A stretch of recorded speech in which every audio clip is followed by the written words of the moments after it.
Oi, tudo bem com você? Hoje eu vou falar sobre um dos assuntos mais cobrados nos concursos para professores de arte, que é a história da arte e educação no Brasil. É preciso entender como foi todo esse processo, desde a chegada dos jesuítas, passando pelo barroco, a influência da missão artística francesa, a primeira lei de diretrizes e bases da educação nacional, entre outros. A arte-educação, como campo de conhecimento, se tornou aberta a diversos enfoques e vem agregando uma diversificada linha de estudo e pesquisa, como, por exemplo, a formação do professor e professora para o ensino de arte, a história do ensino de arte no Brasil, dança na educação, educação musical, o ensino da arte na educação escolar e não escolar, o ensino inclusivo de arte, entre outros. Segundo Nami Barbosa, no livro John Dewey e o Ensino da Arte no Brasil, a determinação e caracterização dos períodos da arte-educação no Brasil também precisam do confronto com o desenvolvimento da educação geral, né, de que a educação artística pertencia, né, um subsistema. Ou seja, para entender a história da arte-educação, é preciso entender também a educação geral. E aí ela traz uma cronologia da arte-educação no Brasil. Vamos ver essa análise. Como marco inicial, temos a presença dos jesuítas em 1549, que dá início ao ensino de arte na educação brasileira, em oficinas de artesãos, com o objetivo de catequizar os povos da Nova Terra, entre indígenas e até mesmo os judeus. Sabemos que o teatro também fez parte nesse momento de catequização. Bom, essas oficinas desenvolviam um modelo artístico nacional baseado na transformação do barroco que veio com os jesuítas. E isso ocorre até o início do século XIX. Na educação geral, os jesuítas priorizavam, claro, a educação dos filhos dos senhores de engenho, ou seja, os filhos de escravizados, de órfãos, de crianças abandonadas, de filhos ilegítimos, mestiços, negros aforreados, não tinham nenhum espaço para estudar. Em meados do século XVIII, início do século XIX, houve as primeiras tentativas de reforma do Marquês de Pombal, influenciada pelo Iluminismo. Com isso, ele consegue expulsar os jesuítas das colônias portuguesas e passou a administração da educação para o Estado, o que era feito antes pelos jesuítas. E o Marquês de Pombal também padronizou o currículo. Já em 1816, chega ao Brasil a missão artística francesa, que traz a influência do neoclassicismo ao Brasil. Então, o barroco é substituído pelo neoclassicismo e a concepção de arte de então é substituída por uma concepção burguesa. Então, o aprendizado através do trabalho desse primeiro período é substituído por exercícios constantes e formais. Nas escolas secundárias, o que predominava era o retrato e a cópia de estampas. Então, se usava os mesmos métodos nas escolas particulares também, mas a atividade artística não era incluída nas escolas públicas. Já na educação geral, há a influência britânica, com a fundação do Colégio Pedro II de Educação Secundária, e esse colégio tinha ênfase na disciplina rígida, tanto intelectual quanto moral, e também nos estudos clássicos. A clientela era do tipo classe alta, e o próprio imperador assistia aos exames finais às vezes. Já ao final do século XIX, início do século XX, entre 1870 e 1901, foi um período da importância do ensino do desenho na educação popular, e isso feita pelos liberais, que colocavam o desenho como a matéria mais importante do currículo da escola primária e secundária. Tudo isso baseados, principalmente na influência de Walter Smith. A intenção era copiar, como sempre, os modelos americanos, ingleses ou belgas, sem qualquer preocupação com a cultura nativa brasileira. Nesse período também eram frequentes as discussões na Escola de Belas Artes entre correntes positivistas e liberais de ensino de arte, Por fim, houve a vitória do liberalismo na reforma republicana da Escola Nacional de Belas Artes em 1890, a Reforma Montenegro, que defendia a continuidade da Academia Imperial de Belas Artes como uma escola moderna de arte. E, enquanto isso, a educação geral também passava por um período histórico de luta contra a escravidão e monarquia, e também por reformas. Aqui, os primeiros positivistas continuavam a orientar a educação geral. Entre 1914 e 1927, há a influência da pedagogia experimental. São as primeiras investigações sobre as características da expressão da criança através do desenho, inclusive o uso do desenho como teste mental. Então, esse é o período em que há a valorização da livre expressão da criança como um instrumento de investigação de seus processos mentais, não como atividade considerada em si mesma importante, né? O desenho como linguagem artística. O desenho da criança é produto interno que reflete a sua organização mental, porém com um desvio artístico, uma imperfeição formal e uma representação inadequada, mas autocorrigível. Nesse período, também começam as primeiras condenações aos modelos impostos à observação, permitindo à criança procurar os seus próprios modelos a partir da sua própria imaginação. Já entre 1927 e 1935, há o despertar da modernidade, a repercussão da Semana de Arte Moderna na educação artística. E isso se deve a alguns fatores, como os artigos e atividades que conduziam as investigações sobre a arte da criança, feita no Departamento de Cultura da Prefeitura de São Paulo, dirigida por Mário de Andrade.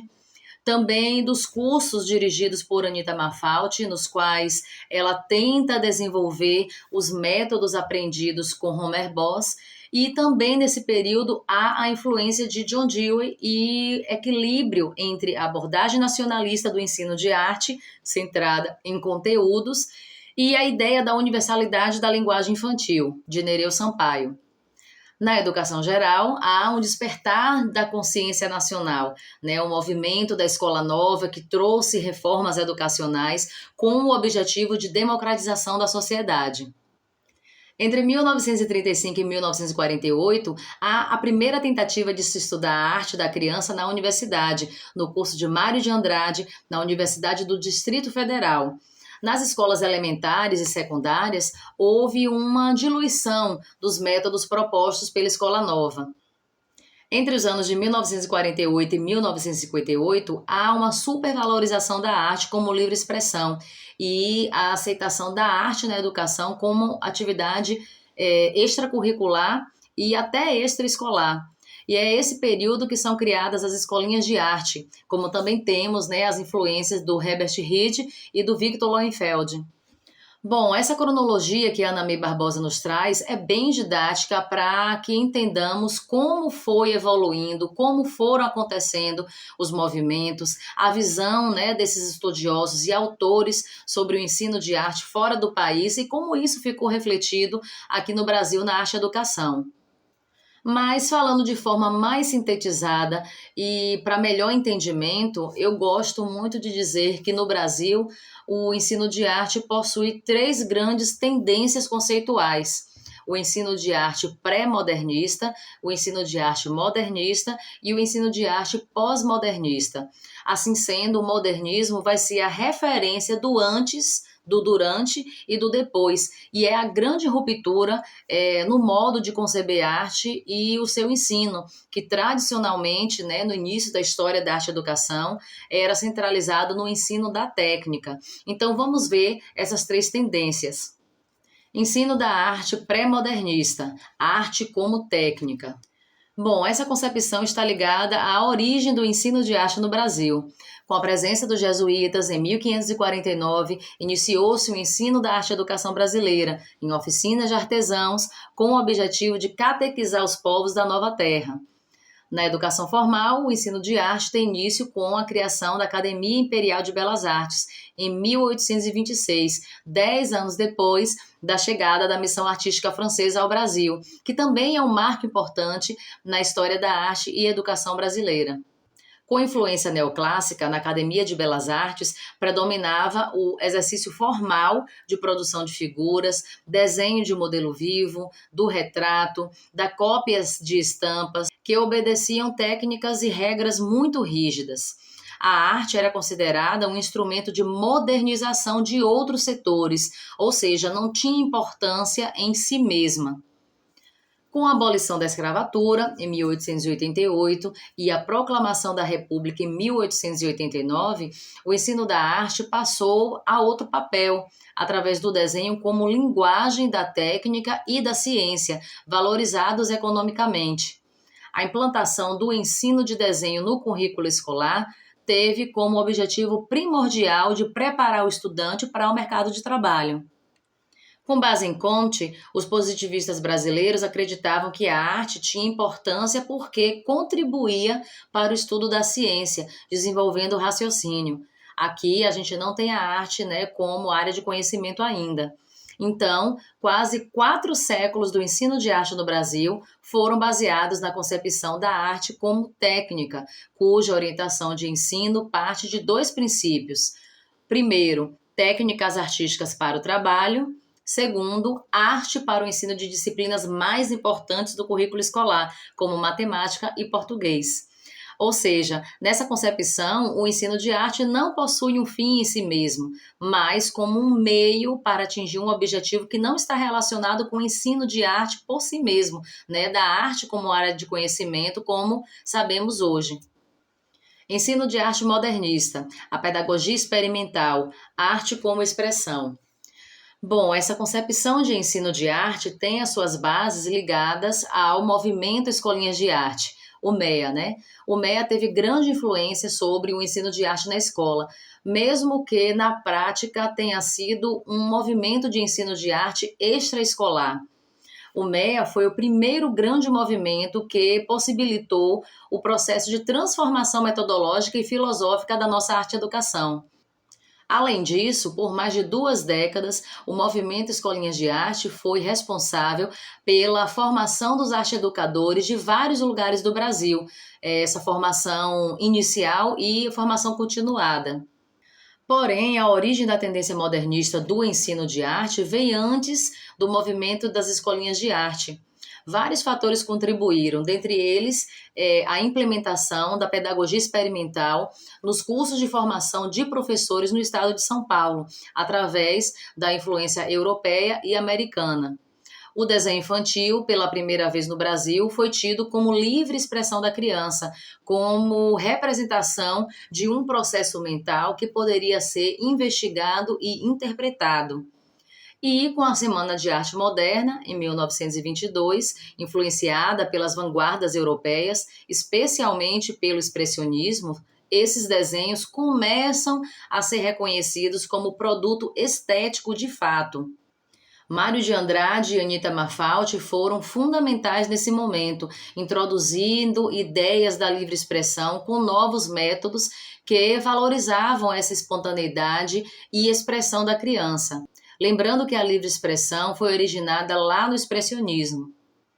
Com a democratização política no Brasil, surge a Escola Nova, um movimento de renovação educacional inspirado em John Dewey, filósofo e pedagogo estadunidense, e trazido ao Brasil por Nereu Sampaio e Anísio Teixeira. O movimento da Escola Nova ele se opõe ao tradicional, defendendo a criança, valorizando e respeitando em seu próprio contexto, com sua forma de pensar. Não é uma miniatura do adulto. Então, nesse contexto é que nasce no Rio de Janeiro, em 1948, a Escolinha de Arte do Brasil, a EAB, pelos artistas e professores Augusto Rodrigues, Margaret Spencer e Lúcia Alencastro Valentim. Foi o começo do que mais tarde seria o movimento das escolinhas de arte, formado por 140 escolinhas espalhadas pelo Brasil e ainda mais 2 na Argentina, uma no Paraguai e Portugal. Esse movimento teve diversas influências, sendo como base conceitual os estudos do Herbert Reed, principalmente a obra Educação através da Arte, e do Victor Lowenfeld, através da sua obra Desenvolvimento da Capacidade Criadora. Através, então, da proposta de educar mediante a arte, buscou-se valorizar a arte da criança através da liberdade criadora e da livre expressão. Outra característica da arte-educação modernista é a democratização da arte através da dessacralização da obra de arte, ou seja, tirar essa obra de arte do lugar sagrado. E as crianças são sim capazes de produzir arte e se expressarem através da arte. A arte adulta não deveria ser apresentada como modelo. Essa proximidade deveria ocorrer naturalmente. Então, aqui, a originalidade da criança era um fator primordial do fazer artístico, entende? Enfim, o ensino de arte modernista tem uma estrada aí de quase 60 anos. Hoje em dia, ainda se utiliza muito essa concepção quando é feita em sala de aula, por exemplo, o desenho livre, né, como livre expressão da criança. Mas pense comigo, não contextualizar um desenho, não direcioná-lo, não pode ser considerada uma experiência completa em arte. Levar os alunos para exposições, para apresentações musicais, teatrais, entre outros, sem ao menos planejar, né, sem ao menos entender como se dá esses processos artísticos, seria apenas uma aula passeio. Então, o conhecimento artístico, a aprendizagem, ela não ocorre espontaneamente, sem referências anteriores. A mediação do professor e professora é muito importante nesse contexto. Aí, a arte é tida como lazer, né? E não dá a ela o seu devido lugar de área de conhecimento. Essa concepção também é uma concepção modernista ou concepção moderna, baseada na simples realização de atividades e exercícios artísticos. É resultado da vazão dos conteúdos específicos da área de arte na educação escolar. Isso foi legitimado pela LDB em 1971, que estabeleceu a obrigatoriedade do ensino de arte nos currículos de educação básica, passando a ser chamada de educação artística. Porém, mesmo com essa obrigatoriedade, a lei classificou em duas modalidades, em disciplinas e em atividade com desenvolvimento de procedimentos. Então, a arte no currículo escolar ficou somente no papel de simples atividade, tanto que no regime militar tinha uma função apenas ideológica, com atividades para cumprir o currículo, inclusive sendo ministrada as aulas por professores de outras áreas que sequer entendiam a importância da arte na educação, né? Nenhuma matriz teórica para fundamentar.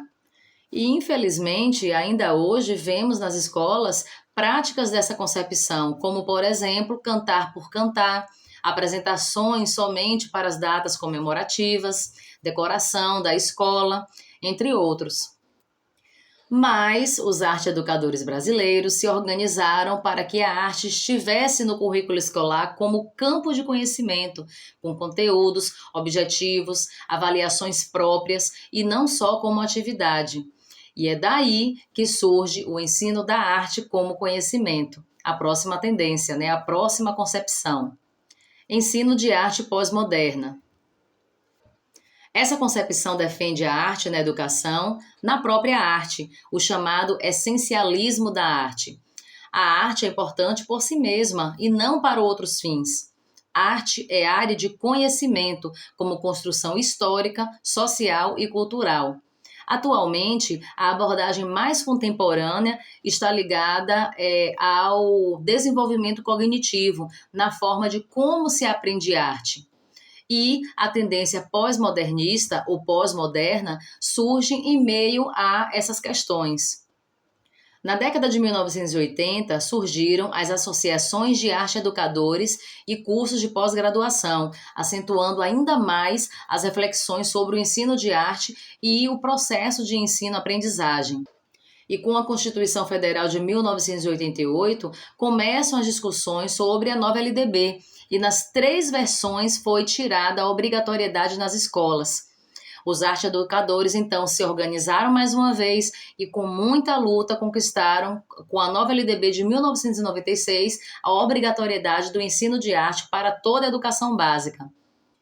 Estudo de autores como Ana B. Barbosa, Ivone Mendes Richter, Arthur F. Lande e Jan Jagodzinski falam sobre o ensino da arte como conhecimento, que está baseada no interculturalismo, na interdisciplinaridade e na aprendizagem de conhecimentos artísticos através da tríade: fazer, apreciar e contextualizar, o que a Ana May vai chamar de abordagem triangular. E no ensino de arte, o termo interculturalidade é mais adequado, pois quando a gente fala multicultural e pluricultural, vai denotar diferentes culturas, né? Intercultural vai denotar a interação entre essas diferentes culturas.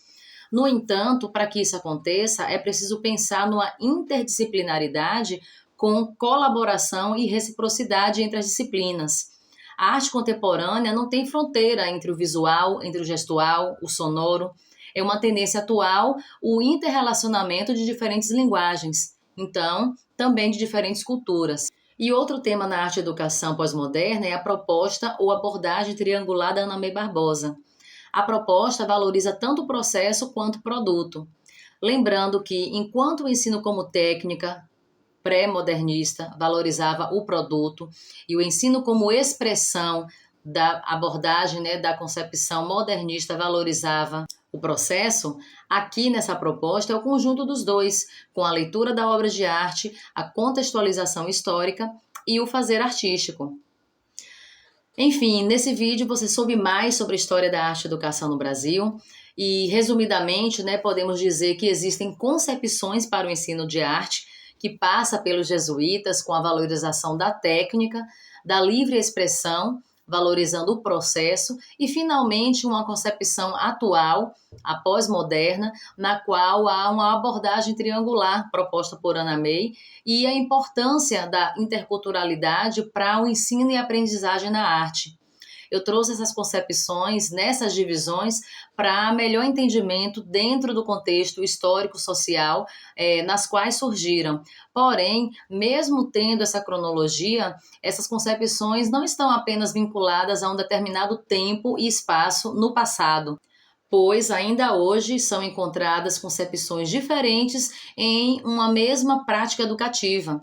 O importante é que o ensino de arte ele esteja voltado para o crescimento integral do aluno e da aluna em todos os aspectos. E lembrar que a arte é área de conhecimento, não uma atividade complementar somente de livre expressão. Comente aqui o que você achou ou se tem ainda alguma dúvida sobre esse assunto. E compartilhe com alguém que vai gostar de saber mais sobre esse conteúdo. Até a próxima!